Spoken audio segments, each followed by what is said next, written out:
Yan.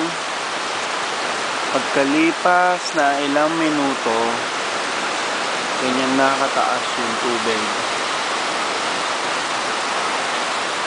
Tapos kotse na. Yung kaninang kotse,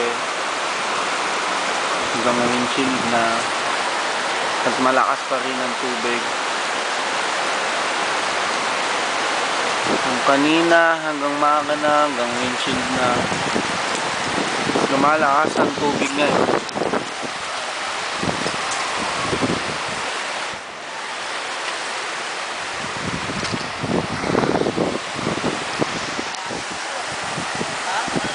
Yung mga tao, yung dibdib na, sumanong, nagsiswimming na ang bilis.